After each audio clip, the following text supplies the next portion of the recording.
राखी पर देवरानी और जेठानी का पहनावा और पकवान। मनोरमा, देख तो तेरी दोनों बहुएं कब से किचन में खाना बना रही हैं। कुछ ठीक तो है? अरे आप थोड़ी देर और रुक जाइए, दोनों आज पूरे परिवार के लिए अपने हाथों से खाना बना रही हैं। तभी पायल और सोनी सभी लोगों के लिए खाना डाइनिंग टेबल पर लगा देती है। आज ये सारा खाना हम दोनों देवरानी जेठानी ने मिलकर पूरे परिवार के लिए बनाया है। उम्मीद है आप सभी लोगों को हमारा बनाया हुआ खाना पसंद आएगा। अरे वाह, आप दोनों सही कह रही हो। शादी के बाद आज आप दोनों ने मिलकर खाना बनाया, लगता है खाने में अलग ही स्वाद होगा। वैसे इस बार घर में त्योहार सेलिब्रेट करने में भी अलग ही मजा होगा। अब तो राखी भी आने वाली है। हाँ भैया, अब तो राखी आने वाली है। दोनों की शादी के बाद ये घर में पहला रक्षाबंधन का त्योहार है। हाँ बच्चू, पिछली बार भी तूने तो हमारे बहुत पैसे खर्च करवाए थे रक्षाबंधन पर। तेरी तो अच्छी खासी कमाई हो जाती है। अरे बस करिए आप लोग, कहाँ ऐसे राखी सेलिब्रेट करते होंगे। राखी तो मैं अपने मायके में सेलिब्रेट करती थी। कैसे करती थी भाभी, आप हमें भी बताओ जरा। बड़े से घर के अंदर लिविंग रूम में सभी सोफे पर बैठे थे। रक्षाबंधन का त्योहार मनाया जा रहा था। देखिए मोंटी भैया, मैंने आपके लिए इस बार गोल्ड की राखी ली है। इस बार तो आप मुझे बड़ा सा गिफ्ट करोगे ना। राखी तो बड़ी ही प्यारी है, अब जल्दी से मेरे हाथ पर राखी बांध दे, तुझे बड़ा गिफ्ट मिलेगा। सोनी मोंटी को राखी बांधती है। ये ले, मेरी तरफ से तेरे लिए कार की चाबी। अब मैं मोहल्ले की सभी लड़कियों को दिखाऊंगी कि तुम गरीब लोग हमारी तरह रक्षाबंधन कभी नहीं मना सकते। सोनी की बात सुनकर पायल उसकी ओर हैरानी से देखने लगती है। सोनी, इसका मतलब तुम तो रक्षाबंधन पर सब लोगों को चिढ़ाने और पैसों का घमंड दिखाने के लिए राखी मनाती थी। राखी तो मैं अपने मायके में अपने भाई के साथ मनाती थी। अच्छा भाभी, तो आप बताओ, आप कैसे मनाती थी अपने भाई के साथ? छोटे से घर में पायल रक्षाबंधन पर अपने हाथों से अपने भाई के लिए बेसन के लड्डू और राखी बना रही थी। दीदी, मुझसे तो अब बिल्कुल भी सब्र नहीं हो रहा है। आप जल्दी से मुझे राखी बांध देना। पूरे मोहल्ले में मुझे सबको दिखाना है कि मेरी दीदी ने मेरे लिए राखी बनाई है। हाँ बाबा, मुझे पता है तुझे सबको दिखाना है। पायल नवीन की आरती और तिलक करके उसके हाथ पर राखी बांधती है। दीदी, ये लीजिए आपका गिफ्ट। मैंने अपनी गुल्लक तोड़कर आपके लिए चूड़ियां खरीदी हैं और हर बार की तरह आपकी तस्वीर भी बनाई है। पायल की बात सुनकर मुस्कान भावुक होकर कहती है, भाभी, इसका मतलब रियल खुशी तो आप लोग रक्षाबंधन पर मनाते थे। भाभी, इस बार आप दोनों राखी के लिए क्या प्लान करोगी? अरे राखी आने वाली है भाई, और ये तो पिछले बीते दिनों की बात है। इस बार तो राखी और भी स्पेशल होगी, सब लोग देखते ही रह जाएंगे। तुम लोग तो रात भर ऐसे बैठे बातें करते रहोगे, हमें तो सुबह उठकर ऑफिस भी जाना होता है। ऐसा कहकर सब लोग अपने अपने कमरे में सोने के लिए चले जाते हैं। अगली सुबह सभी लोग एक साथ हॉल में बैठे होते हैं। तभी मुस्कान नीचे आती है। पायल भाभी, आज आप जल्दी से मेरा टिफिन तैयार कर दीजिए। मेरी फ्रेंड्स को आपके हाथ का बना खाना बहुत ज्यादा पसंद है। हाँ हाँ, तारीफ तो करेंगे ही, वैसे भी जिंदगी भर सिर्फ खाना ही तो बनाया है। पूरी उम्र मायके में खाना बनाते हुए निकल गई, और मुझे ही देखो, जो मायके में कभी किसी काम को हाथ नहीं लगाया। इसी को कहते हैं पैसों का दबदबा होना। सोनी बहू, कुछ तो शर्म लिहाज रख लिया कर। पायल तेरी जेठानी भी है, ये तो हमेशा अपने पैसों का रौब दिखाती रहती है। मनोरमा की बात सुनकर सोनी बड़बड़ाते हुए अपने कमरे में चली जाती है। पायल सभी लोगों के लिए नाश्ता तैयार करती है। सब लोग एक साथ बैठकर डाइनिंग टेबल पर खाना खाते हैं और अपने अपने काम पर चले जाते हैं। शाम का वक्त होता है। सोनी बहू, पायल बहू, घर में सब्जियां खत्म हो गई हैं। तुम दोनों देवरानी जेठानी एक साथ जाकर सब्जियां ले आओ। वैसे तो मुझे कोई इंटरेस्ट नहीं है जेठानी जी के साथ कहीं भी आने जाने में, लेकिन मैं घर पर पड़ी पड़ी बोर हो रही थी तो इनके साथ चली ही जाऊंगी। सोनी, मुझे काम करने में कोई शर्म नहीं है। मायके में भी किया है और ससुराल में भी अपनी जिम्मेदारी से कभी पीछे नहीं हटूंगी। ऐसा कहकर दोनों सब्जियां लेने के लिए चली जाती हैं। तभी रास्ते में पड़ोसन सुजाता उन्हें देख लेती है। तुम दोनों देवरानी जेठानी आज एक साथ कैसे है? लगता है दोनों में अच्छी खासी जम रही है तुम्हारी। आंटी जी, वो तो मैं घर पर पड़ी पड़ी बोर हो रही थी तो सोचा जेठानी जी के साथ थोड़ा बाहर चल फिर आऊं। और वैसे भी मैं क्यों किसी काम को हाथ लगाने लगी? मेरे मायके वालों ने इतना दहेज दे रखा है। अरे बहन जी, ये कैसी बात कर रही हैं आप? ये तो बड़ी गलत बात है। अगर आप दहेज लेकर आई हैं तो इसका मतलब ये नहीं है कि आप घर के किसी भी काम को हाथ नहीं लगाएंगी।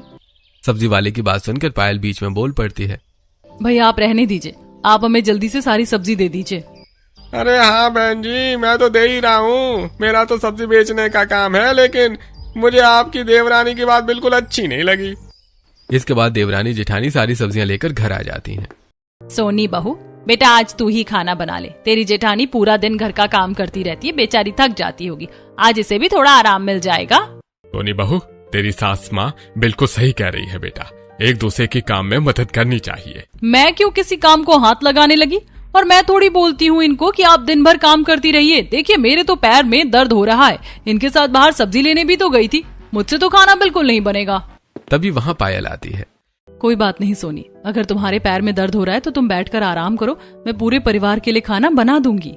ऐसा कहकर पायल किचन में चली जाती है और सभी लोगों के लिए आलू भरता, बैंगन, सोया चाप और रोटियां बनाकर डाइनिंग टेबल पर लगा देती है। तभी दोनों भाई ऑफिस से घर आ जाते हैं। अरे भाई, आज तो बड़ी जोर की भूख लगी है। भाभी, क्या बनाया है आपने? देवर जी, आज तो मैंने आपके लिए आपकी पसंदीदा चाप बनाई है।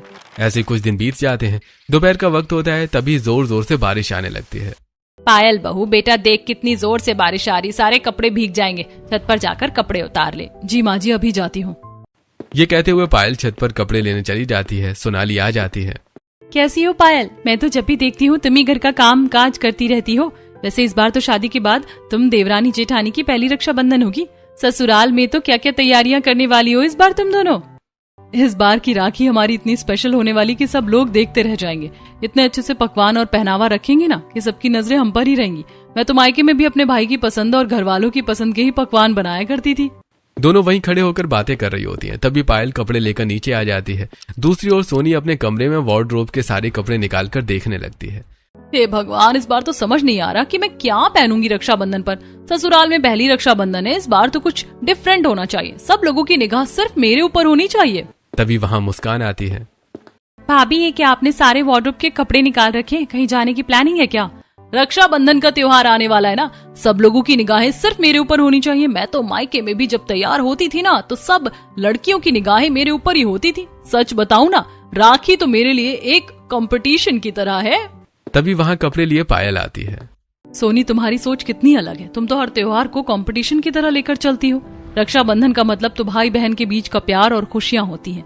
तुम्हारी सोच तो कुछ ज्यादा ही अलग है। हाँ, कंपटीशन तो है ही, और हर कोई कंपटीशन को नहीं जीत सकता। कोई मेरे जितने महंगे कपड़े थोड़ी पहन सकता है, और मैं तो अपने भाइयों को कितनी महंगी महंगी राखियां देती हूँ और वो बदले में इतने महंगे गिफ्ट देते हैं। वाह भाभी, आप तो इसका मतलब गिफ्ट के चक्कर में अपने भाइयों को महंगी महंगी राखी बांधती हो। मुस्कान, आजकल तुम्हारी जुबान कुछ ज्यादा ही नहीं चलने लगी है। तुम मेरी बात का गलत मतलब निकालने लगी हो। अब जाओ यहाँ से, मुझे और भी बहुत काम है। सोनी की बात सुनकर पायल और मुस्कान वहाँ से नीचे आ जाती हैं। क्या हुआ मुस्कान, तेरा चेहरा क्यों लटका हुआ? लगता है सोनी ने फिर तुझे कुछ उल्टा सीधा बोल दिया। माँ, सोनी भाभी के अंदर पैसों का घमंड और गुमान कितना है। हर रिश्ते को सिर्फ पैसों से ही क्यों तौलती है? उनके लिए हर रिश्ता पैसों से ही क्यों जुड़ा हुआ है?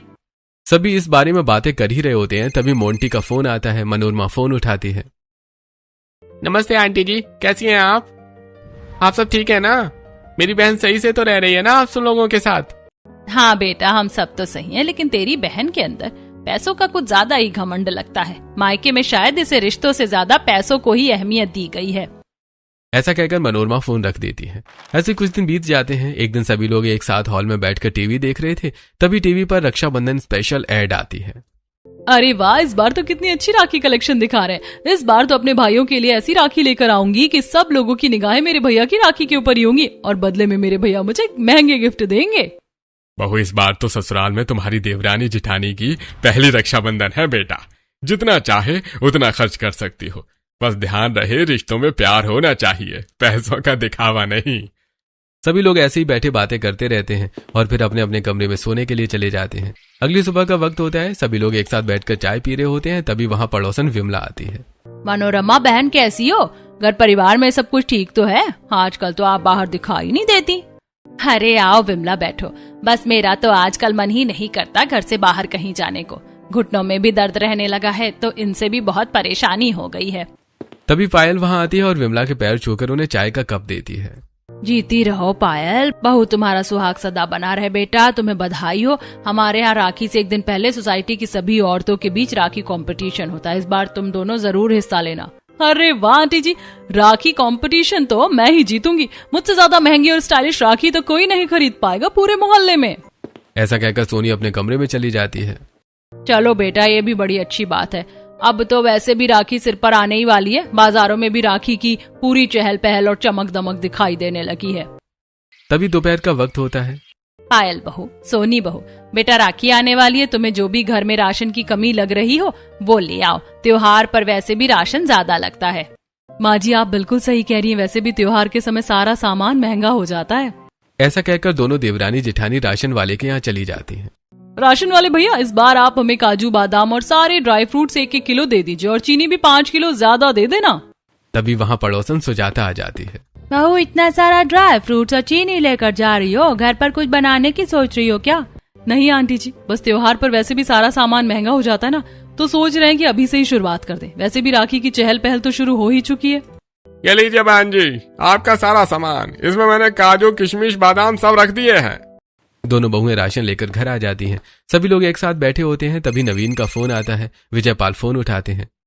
अरे नवीन बेटा, इतने दिनों बाद फोन कैसे कर लिया? सब कुछ खैरियत तो है? नमस्ते अंकल जी, घर पर सब ठीक ठाक है। वो तो मैंने अपनी बहन पायल के बारे में फोन किया था। ये तो ससुराल में आप सब लोगों के साथ सही से रह रही है ना? हाँ, अरे भाई तुम्हारी पायल बहन तो इतनी गुणवान और संस्कारी है, पूरे ससुराल की जिम्मेदारियों को बड़े ही अच्छे से निभाती है। ऐसा कहकर विजयपाल फोन रख देते हैं। पायल बहू, सोनी बहू, तुम्हें जो भी तैयारियां करनी है, खरीदारी करनी है बेटा कर लो। बाजार जाकर जो लेना है ले आओ, राखी कंपटीशन का दिन आने ही वाला है। माँ जी मैं तो वैसे भी शॉपिंग के लिए बड़ी बेताब हो रही हूँ। भाभी मैं भी आप दोनों के साथ चलूंगी, काफी दिन हो गए मैंने भी कुछ खरीद कर नहीं लिया। हाँ हाँ मुस्कान, आप भी हमारे साथ चलिए ना, इसी बहाने हम तीनों घूम फिर लेंगे। तीनों नंद भाभियां बाजार चली जाती हैं। चलिए हम सबसे पहले शॉपिंग मॉल में चलते हैं। तीनों शॉपिंग मॉल में पहुंचती हैं। भैया मॉल की सबसे महंगी ड्रेस दिखाइए मुझे। सोनी तरह तरह की ड्रेसेस देखती है, लेकिन उसे कोई भी ड्रेस पसंद नहीं आती। भाभी आपको तो कोई भी ड्रेस पसंद नहीं आ रही है, ऐसे तो सारा समय बर्बाद हो जाएगा। अरे ऐसे थोड़ी ना कुछ भी पसंद कर लूंगी। अरे भाई ये ड्रेस कंपटीशन नहीं है, राखी कंपटीशन है, हमें राखी का सामान लेना चाहिए। हाँ हाँ यही तो आपसे कह रहे हैं, चलिए हम राखी ले लेते हैं पहले। इसके बाद तीनों राखी वाले की दुकान पर पहुंचती हैं। भैया मेरे लिए गोल्ड की राखी निकाल दीजिए जो बिल्कुल न्यू पीस हो। हाँ बहन जी ये लीजिए, ये तो शहर में अभी अभी आया है, ऐसा पीस तो अभी किसी के पास भी नहीं है। भाभी है तो बहुत ज्यादा महंगी। जब कोई चीज पसंद आ रही है तो उसमें महंगा और सस्ता क्या देखना, वैसे भी ये तो बहुत ही कम रेट की है मेरे हिसाब से। ऐसा बोलकर सोनी वो राखी खरीद लेती है। आप सबकी शॉपिंग हो गई, अब आप दोनों मेरे साथ चलिए। तीनों एक दूसरी दुकान पर आती हैं। भैया आप मुझे डोरा, छोटी छोटी चीजें, मोती और गोटा पट्टी दे दीजिए, मैं तो अपनी राखी खुद बनाती हूँ। ये तो बहुत ही अच्छी बात है, आज के समय में तो बहुत कम लड़कियां अपने भाइयों के लिए राखी बनाती हैं। यही तो होता है असली रक्षाबंधन का त्योहार, लेकिन आजकल दिखावे की होड़ में लोग बस महंगी राखी खरीदते हैं। भैया हर किसी के बस की बात नहीं है कि कोई महंगी राखी खरीद सके, उसके लिए भी इंसान के पास जिगरा होना चाहिए। अरे भाभी बस भी करिए, वैसे भी बहुत ज्यादा लेट हो चुका है, हमें घर चलना चाहिए। इसके बाद तीनों नंद भाभियां घर आ जाती हैं। रात के समय पायल अपने हाथों से राखी बनाकर तैयार कर लेती है। सुबह का वक्त होता है। सोनी रेड कलर की ड्रेस पहनकर तैयार होकर आती है। माँ जी चलिए अब हमें राखी कंपटीशन में चलना चाहिए।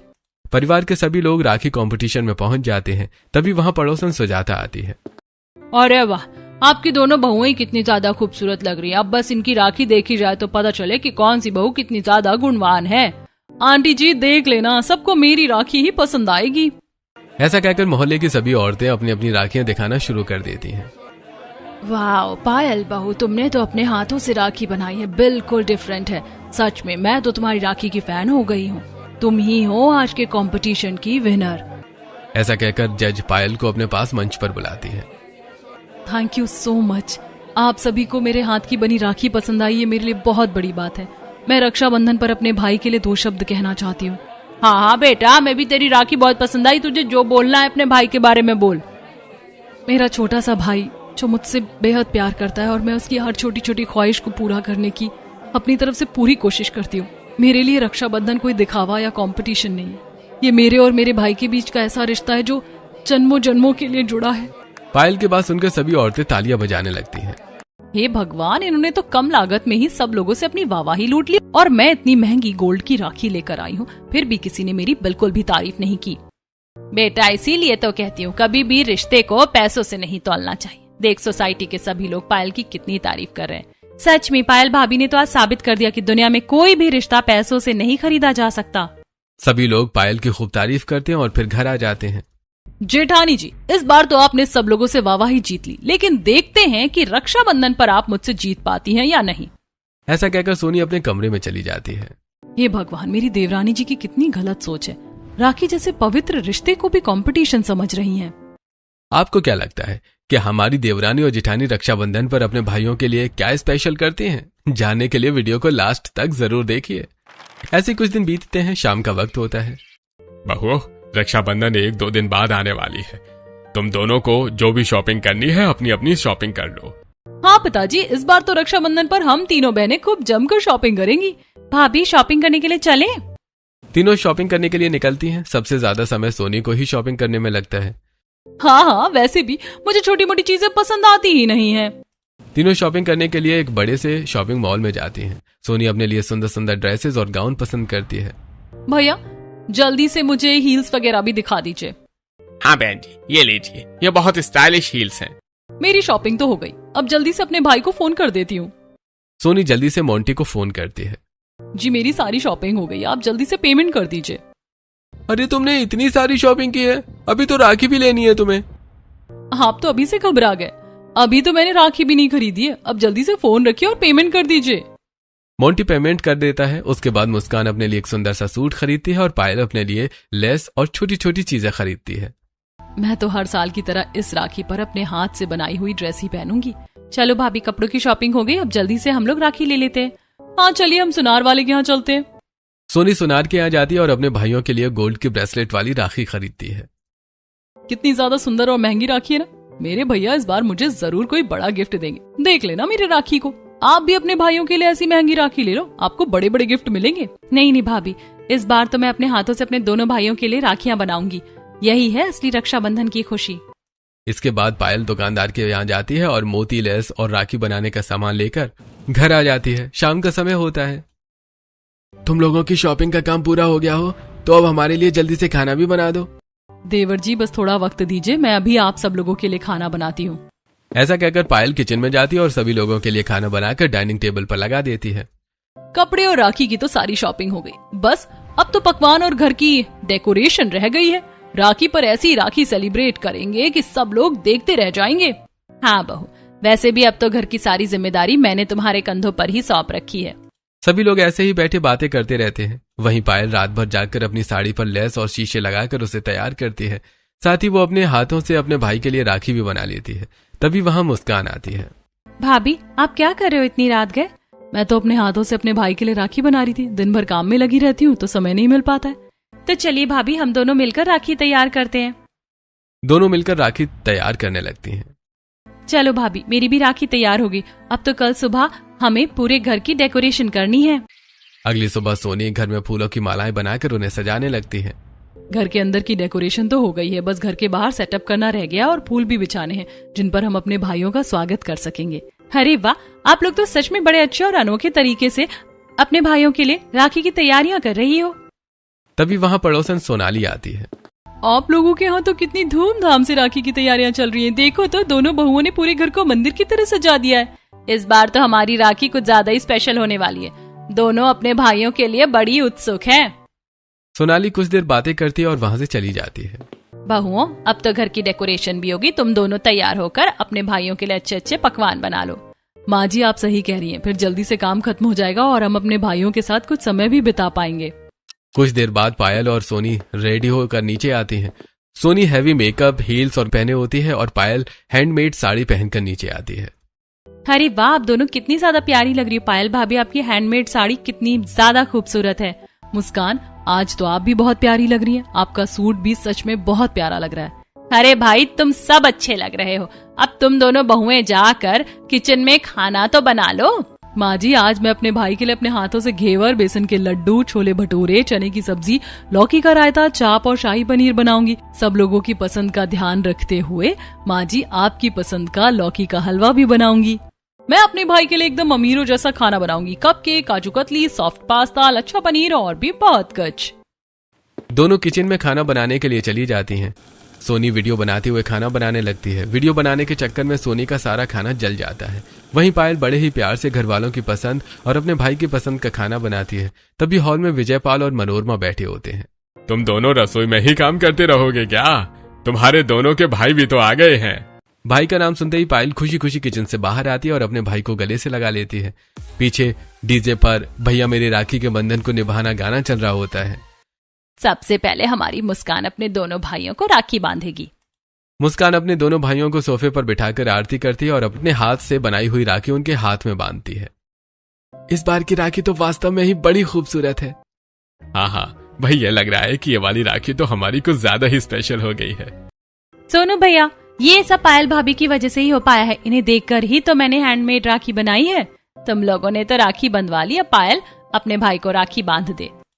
पायल नवीन को राखी बांधने के लिए बैठती है। वो नवीन की आरती करती है और अपने हाथ से बनाई हुई राखी नवीन के हाथ में बांधती है। इसके बाद अपने हाथों से नवीन को लड्डू खिलाती है। ये लीजिए दीदी, मैंने हर साल की तरह इस साल भी आपके लिए अपने हाथों से पेंटिंग बनाई है। ये तस्वीरें नहीं है, हमारे बचपन की यादें हैं। नवीन पेंटिंग का गिफ्ट पायल को देता है। पेंटिंग देखकर पायल की आंखों में आंसू आ जाते हैं। वाह, सच में आप लोगों की राखी तो बहुत ही ज्यादा स्पेशल है और इतना अच्छा गिफ्ट तो हर बहन डिजर्व करती है। अरे दीदी, ये तो बच्चों वाले गिफ्ट है। अब देखना मेरे भाई मेरे लिए जरूर कुछ बड़ा गिफ्ट लेकर आए होंगे। सोनी अपने भाई मोंटी को तिलक लगाकर आरती करती है और उसे राखी बांधने लगती है। तभी उसकी गोल्ड की राखी टूट जाती है। दीदी, लगता है आपकी राखी सिर्फ दिखावे के लिए है, इसमें वो प्यार और भावना तो है ही नहीं। मोंटी भाई, ऐसा मत बोलो। राखी तो हर बहन के लिए बहुत स्पेशल होती है और मैंने तो एक राखी और बना रखी थी, आप ये बांध लीजिए। पायल अपनी बनाई हुई राखी सोनी को दे देती है। जेठानी जी, थैंक यू सो मच। वक्त पर आज आपने राखी देकर मेरी राखी के मान को बनाए रखा है। सोनी पायल की दी हुई राखी अपने भाई मोंटी की कलाई पर बांध देती है। मोंटी भैया, आपका गिफ्ट है ना, ये लो। मोंटी सोनी को गोल्ड की चेन देता है। वाह भैया, बहुत प्यारी है, लेकिन मुझे लगा था कि आप इस बार कुछ और बड़ा करोगे, इससे भी काम चल जाएगा। सोनी की बात सुनकर मोंटी का चेहरा उतर जाता है। अब तुम दोनों की राखी का त्योहार तो हो ही गया है, अपने भाइयों को बैठा कर रखोगे क्या? जाओ जल्दी से इनकी पसंद के पकवान तो लेकर आओ। पायल और सोनी किचन में जाती हैं। वहां जला हुआ खाना देखकर सोनी परेशान हो जाती है। हे भगवान, इतनी जल्दी मैं अपने भाई की पसंद का खाना कैसे बनाऊं? ऑर्डर कर देती हूँ, किसी को पता भी नहीं चलेगा। सोनी, मैंने खाना ज्यादा बनाया था, तो मेरा वाला खाना मोंटी भाई को परोस देना। वैसे भी तुम्हारा भाई और मेरा भाई अलग नहीं है। पायल की बात सुनकर सोनी भावुक हो जाती है। दीदी, आई एम सॉरी, मैंने आपको हमेशा गलत बोला है और आपकी गरीबी का मजाक उड़ाया। आज आप ही की वजह से मैं अपने भाई की कलाई पर राखी बांध पाई हूँ। इसके बाद दोनों सभी लोगों के लिए डाइनिंग टेबल पर खाना लगा देती हैं। सभी लोग खाना खाने बैठते हैं। सोनी बहन, वैसे तो मैं गरीब हूँ, लेकिन मैंने अपने हाथों से तुम्हारे लिए एक तस्वीर बनाई है। मुझे उम्मीद है तुम्हें पसंद आएगी। थैंक यू सो मच भैया, आपने मेरे लिए इतना किया, लेकिन इसकी कोई जरूरत नहीं थी। ऐसी पेंटिंग तो मैं कहीं से भी खरीद सकती थी। सोनी की ये सारी बातें सुनकर मोंटी को बहुत बुरा लगता है। मुझे यकीन नहीं हो रहा है कि मेरी बहन ही है जिसके अंदर पैसों का इतना ज्यादा घमंड है। इसके लिए सिर्फ पैसा मायने रखता है, भाई बहन का प्यार नहीं। सभी लोग बैठे बातें कर ही रहे होते हैं। तभी नवीन और मोंटी अपने घर जाने के लिए निकल जाते हैं। रास्ते में ही मोंटी का एक्सीडेंट हो जाता है। तभी वहां खड़ा एक लड़का उसका फोन उठाता है और आखिरी कॉल सोनी के नंबर पर देखकर उसे फोन करता है। अरे मैडम, इनका एक्सीडेंट हो गया है। इनका आखिरी कॉल आपके फोन पर था, इसलिए हमने आपको फोन कर दिया। आप सब लोग सिटी हॉस्पिटल आ जाइए। हे भगवान, ये क्या हो गया? इतने पवित्र दिन पर मेरे भाई का एक्सीडेंट। सभी लोग सिटी हॉस्पिटल पहुंच जाते हैं। नवीन भी अस्पताल में आ जाता है। तभी डॉक्टर वहां आते हैं। देखिए, इनका बहुत गंभीर एक्सीडेंट हुआ है, इन्हें किडनी की जरूरत है। अस्पताल में इनकी किडनी मैच नहीं हो रही है। आप लोगों को अपना किडनी टेस्ट करवाना होगा। सोनी बहू, तेरा तो सगा भाई है, तेरी किडनी मैच हो जाएगी बेटा। तू दे दे अपनी किडनी। नहीं माँ जी, मैं अपनी किडनी नहीं दे सकती, और अगर मैंने अपनी किडनी दे दी तो मैं कैसे जी पाऊंगी? एक्सीडेंट की खबर सुनकर सुरेश और कविता भी अस्पताल पहुंच जाते हैं। सोनी के मुंह से ये सारी बातें सुनकर सुरेश की आंखें भर आती हैं।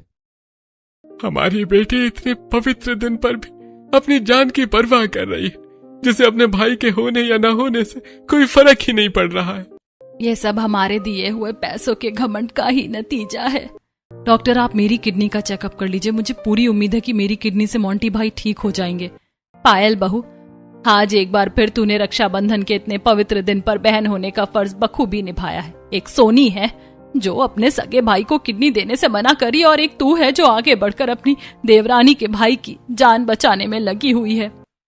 सभी आपस में बातें कर ही रहे होते हैं। तभी डॉक्टर वहां आते हैं।